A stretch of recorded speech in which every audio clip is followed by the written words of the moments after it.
buenas tardes, queridos amigos. Bienvenidos a su programa Geopolítica 2.0. Hoy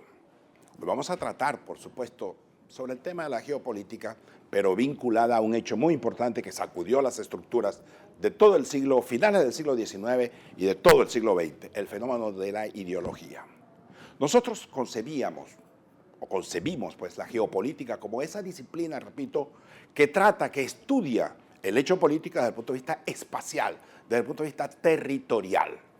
Es decir, cada estado tenía o tiene o debe tener, por supuesto, una visión de la geopolítica como elemento que le adecúe, que le formule, que le establezca los parámetros de su accionar político. Evidentemente que la geopolítica, como todos sabemos, siempre fue vista en el siglo XX como un elemento perverso, vinculado pues a las digamos, mentes más obscuras, como fue la de Hitler, con su famosa teoría del espacio vital. Evidentemente, la geopolítica vinculada con la ideología se perdió su razón de ser por cuanto la ideología sustituyó a esa disciplina teorética, por demás muy rica y muy importante, justamente por una razón ideologizada y politizada in extremis, a tal punto, pues, que colocó al mundo en una situación de guerras. El siglo XX fue el siglo de dos grandes guerras que sacudieron al mundo, en donde murieron millones de seres humanos, todo en nombre de la ideología, en principio en nombre de la geopolítica, y posteriormente se trasladó al terreno de la ideología, perdiendo la geopolítica como disciplina un encanto, por cuanto ella fue vista como un elemento vital que sustentaba las teorías expansionistas de Hitler, de la Alemania hitleriana, a través de su teoría del espacio vital. Existe entonces, a lo largo del siglo XX, encontramos una especie de conjunción de la ideología como el elemento que iba penetrando los cimientos del mundo, pero, ojo, al sustituir a la geopolítica, se concibió pues como un puntal de una particular manera de ver la ideología y la geopolítica. Particularmente voy a referirme a la Unión Soviética. La Unión Soviética en 1917 comienza a partir de 1920-21 a ocupar un papel primordial en las relaciones internacionales. La Unión Soviética desencadenó un conjunto de pasiones a nivel mundial, pasiones pues que alcanzaron incluso a América Latina, se sacudió toda Europa, Asia y llegó a América Latina. Ahora bien, la Unión Soviética, al crear un mecanismo ideologizado como lo fue la Internacional Comunista, encabezada por Lenin, por supuesto, posteriormente por Stalin, quien fue el que le dio una mayor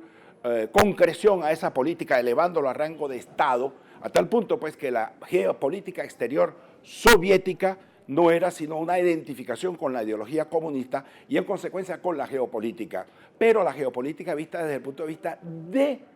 los intereses soviéticos en el mundo. El mundo se vio enfrentado entre 1939 y 1945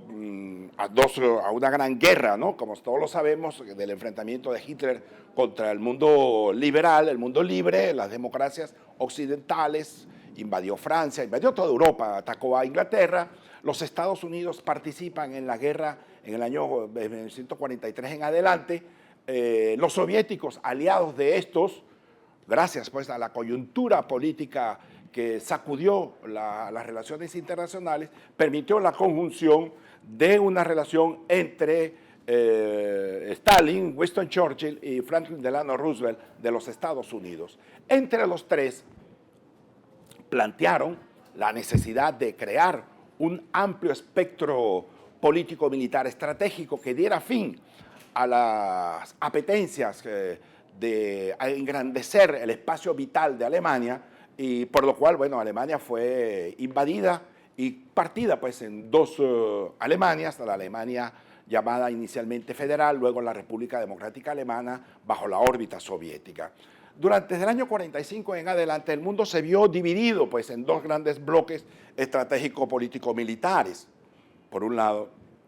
la Unión Soviética con sus aliados, y por otro lado Estados Unidos con sus aliados un poco debilitados, los europeos, pero que poco a poco y paulatinamente fueron creciendo en importancia estratégica en importancia económica y financiera y como política, a tal punto pues que hoy en día esa Europa del año 45 debilitada hoy constituye lo que llaman la Unión Europea, luego de haber pasado un conjunto de etapas como fueron la Unión del Carbón, del acero, luego creándose la Comunidad Económica Europea y dando hoy pie pues a la Unión Europea, hoy confrontada por un elemento, digamos,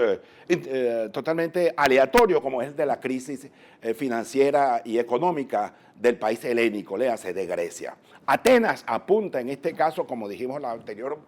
ocasión, a un debilitamiento de la Unión Europea, particularmente en su zona euro. Pero ese no es el caso de lo que vamos a discutir. Vamos a discutir la importancia del papel que tuvo la Unión Soviética justamente desde el punto de vista de la ideologización de su política exterior y obligando a los otros factores que eran sus aliados, léase Bulgaria, Rumania, Polonia, Checoslovaquia, Hungría, en buena parte Yugoslavia al principio, que pretendieron convertirlos a estos países en satélites, como en efecto lo fueron, en satélites de la política exterior soviética. De tal manera pues que la geopolítica soviética, que no se llamaba como tal, sino que era un avance ideológico de su política exterior o una política exterior ideologizada que servía fundamentalmente a los intereses de la Unión Soviética como gran potencia. Y eso en última instancia, queridos amigos, no es sino geopolítica. ¿Por qué? Porque es justamente la conjunción de este elemento adicional llamado ideología en la inserto pues en esa dinámica de promover el interés nacional soviético que se expandió, o de la vieja Rusia que se expandió por toda la vieja Unión Soviética, ya hoy desaparecida, y hacia estos países que formaron parte de la órbita soviética. Yugoslavia es un caso aparte por cuanto Tito, de alguna manera, entendió y comprendió que él no iba a liberar, a contribuir a la liberación de la antigua Yugoslavia para quedar atrapada en las redes, como llamó Winston Churchill, el puño de hierro de Stalin, no, sino que se mantuvo como un país neutral, diferente, distinto, socialista, pero, ojo, no incurso, no inmerso, no inserto en la estrategia, en los juegos estratégicos soviéticos, razón por la cual siempre Tito fue visto como un hereje en el movimiento comunista internacional. Pero es interesante saber que años después, 3, 4 años después, cuando se produce la Revolución China y Mao Zedong toma el poder, todo el mundo decía, oye, el mundo entra en un túnel de incertidumbre porque ya no solamente son los soviéticos, sino que son también los chinos y posteriormente los vietnamitas. Y el problema del efecto del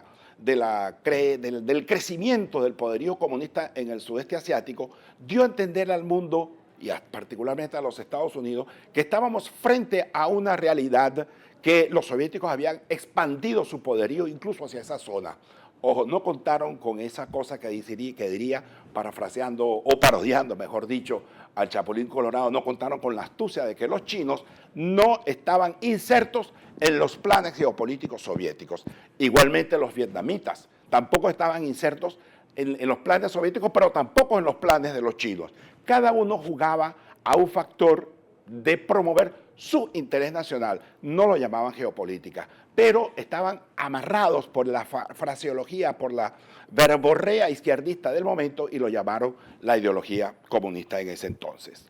El mundo, como todo, confrontó una serie de altibajos, una serie de contradicciones, la presión pues, de las realidades económicas obligaron a los soviéticos, luego de un gran esfuerzo, de un esfuerzo titánico de promover para equipararse, pues, de promover una economía lo suficientemente poderosa como para equipararse con la Unión Soviética, y que de alguna manera lo lograron desde el punto de vista de la técnica, por cuanto todos sabemos que los soviéticos hicieron un gran esfuerzo en el estudio de las matemáticas, de las físicas y de las químicas para engrandecer su poderío militar y que se observó, pues, en la carrera aeroespacial. Los soviéticos crearon pues todo un sistema y que hoy en día Rusia ha heredado y lo mantienen vivo, han desarrollado pues una altísima tecnología en materia aeroespacial, que les sirve por supuesto para los elementos militares del momento. Como quiera que decíamos pues que todo tiene su proceso, fue un proceso complejo, largo, difícil, arduo, la Unión Soviética expiró, fracasó en tanto que se destapó la caja de Pandora, como dirían los conocedores de la mitología, y Gorbachev, en un afán por adecuar los, los elementos bases del poderío soviético promovió dos políticas. Una, hablar claramente, que eso sería la glasnost, y otra, la de hacer e introducir reformas en el plano económico, que eso se llamaría la perestroika. Eso alcanzó incluso a su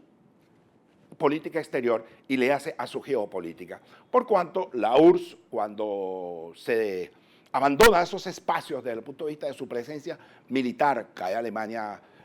democrática y se unifica con la Alemania federal, o convirtiéndose hoy en día en la Alemania lo que es, la poderosa Alemania, el gran motor de la Unión Europea. Cae Rumanía, cae Checoslovaquia, que a la postre se desmorona. Un divorcio, por cierto, bastante amistoso y bastante elegante entre la República Checa y Eslovaquia. Cae Polonia, presionada también por los, hemos dicho, pues la fuerza y el impacto de los sindicatos Solidarność y el bigotudo líder sindical Lech Wałęsa, quienes promovieron, gracias pues a la figura también del padre Wojtyła, promovieron un divorcio, ¿no? O produjeron una separación de la Unión Soviética y permitiéndose pues, ¿no? un proceso de democratización en esos países. Rumanía, con la muerte de Ceausescu y el fusilamiento suyo y de su esposa, dio pues al traste con toda esa dictadura personalista, engreída, inimbada, pues de que ellos representaban el interés de ese país. El caso es que todos ese tinglado de países fueron fracasando uno por uno. Entonces nos encontramos con que la Unión Soviética se derrumbó. Como dice la canción, todo se derrumbó. Ahora bien, ¿eso significó la muerte de la ideología? Desde el punto de vista político, sí. Sí, es cierto que significó la muerte de la ideología y no hubo mayor referente para ello, razón por la cual, repito, Rusia hoy representa de alguna manera, es el exponente de esa vieja idea de reinsertarse en el mundo de las relaciones internacionales como un gran poder. Ojo, sin tener la titularidad comunista, de la ideología comunista, pero sí tienen la titularidad de reinventar un proceso dinámico, un complejo geoestratégico que se llama Eurasia. Hemos dicho entonces pues que Rusia, heredera del poderío soviético, promueve una idea geopolítica que no ideológica, pero que ha colocado al mundo ante una gran disyuntiva. El interés nacional ruso es el interés nacional ruso y que se enfrenta incluso con varios intereses nacionales de aquellos países que incluso fueron sus hermanos durante 60 y tantos años, como es el caso de Georgia, Armenia, Azerbaiyán, Tayikistán, en fin, las 15 repúblicas federadas, para no hablar de Ucrania y Bielorrusia, que son más que hermanas porque forman parte de un mismo origen étnico, cultural, por cuanto, repito lo que dije el otro día, la diferencia entre el ruso, el ucraniano y el bielorruso es menor, son 2 o 3 palabras que difieren una de otro, posiblemente uno tenga una inclinación más hacia otras posturas desde el punto de vista axiológico de los valores, en tanto que Rusia se mantiene pues como el gran hegemón en ese mundo. Sin embargo, encuentra contratiempos y la crisis de Crimea con Ucrania lo demuestra y el posterior debate o digamos los posteriores combates que han sacudido las estructuras de esos países demuestran pues que no todo está claro y no se ha agotado en la búsqueda de solución. Evidentemente las relaciones internacionales han encontrado un mecanismo. Una vez que cae la Unión Soviética, se supera entonces la disputa entre el realismo y el idealismo político y surge una corriente de pensamiento muy de moda que se llama el constructivismo en las relaciones internacionales. Vale decir que los actores, en este caso el Estado-Nación, surge o se impone en las relaciones internacionales sobre la base de la construcción de un nuevo tipo de relaciones internacionales que no necesariamente tiene que estar motivado o fundamentado en el interés nacional. Creo que se equivocaron por cuanto el conflicto yugoslavo en la extinta Yugoslavia demostró que eso no era así. También hay que tomar en consideración la propia guerra que tuvo Rusia con Georgia, el enfrentamiento que ha tenido con Ucrania en los últimos tiempos, ha demostrado que ese constructivismo en las relaciones internacionales no ha tenido el efecto esperado, pues como se pensaba. Ahora bien, en toda esta madeja de problemas que enfrenta el mundo y que enfrentan las relaciones internacionales y que, por supuesto, no hace sino el renacer de la geopolítica como disciplina pues, que estudia los hechos políticos desde el punto de vista de su espacialidad, desde el punto de vista de su territorialidad, porque cada actor promueve la defensa de su interés nacional, pero en principio por la defensa de su territorio. Ello no es válido para otras realidades. Eso es válido para aquellos países que tienen unas élites políticas, gobernantes, serias, defensoras de su interés nacional y que pasan por encima de una consideración política, ideológica, circunstancial para unificar a su país en aras pues, de la territorialidad. Se da el caso de Venezuela. Venezuela, en estos momentos, es un ejemplo del fracaso del idealismo político, pero también del constructivismo. Hemos visto que durante 16 años, los dos gobiernos que han dirigido durante estos 2 años, el de Chávez y ahora el de Maduro, han abandonado el reclamo venezolano que la democracia había sustentado a lo largo de 40 años con documentos, con expresiones, con posturas, con políticas un tanto tímidas, pero políticas al fin, para reclamar, para hacerle saber al gobierno de Guyana que nosotros teníamos una reclamación sustentada en el Acuerdo de Ginebra que consideraba el Acuerdo de 1899 como irrito y nulo. Luego de 16 años de abandono, nos encontramos con que el gobierno se despierta y ¡oh, eureka! Tenemos que defender el territorio, cuando que hemos permitido, mejor dicho, estos han permitido que el territorio venezolano sea prácticamente burla, pues sea producto de una burla de un país como Guyana, sacándonos la lengua, burlándose de nosotros, señalándonos con el dedo y incluso amenazándonos con el CARICOM después que se han beneficiado de las ingentes cantidades de ayuda en el terreno petrolero y energético. Hoy en día nosotros somos una especie de burla por parte de Guyana y prácticamente tenemos perdido ¿cómo se llama? La soberanía sobre ese territorio que durante tanto tiempo, tímidamente, pero lo hicimos con una cierta insistencia, reclamamos la soberanía y la presencia y la salida particular nuestra hacia el Atlántico, cosa que hoy en día Guyana nos pretende tapar, colocándonos, como dije en la anterior ocasión, frente a este arco semilunar en el Mar Caribe de países que nos son adversos y ahora quitándonos la salida al Atlántico, Venezuela estaría atrapada. Pero lo más grave es que también nosotros estamos enfrentados al otro factor occidental, que es Colombia, con esa postura, ese decreto reciente que se montó y que para hacer valer la geopolítica venezolana, nos colocó en una situación de incordio con el gobierno colombiano, despertando un lobo que estaba dormido, como era su reclamación por la delimitación de las aguas marinas y submarinas. Cosas veredes. Sin embargo, no podemos dejar de citar lo que dijera la filósofo ruso-americana Galia Zinoviev, o Natalia Zinoviev, si mal no recuerdo, quien dijo una frase muy importante: tú puedes ignorar la realidad, mas no puedes ignorar las consecuencias de haber ignorado la realidad. Venezuela hoy en día está indefensa. Venezuela está atrapada en una ideologización e izquierdización de su política exterior que no nos conduce sino quizá a un posible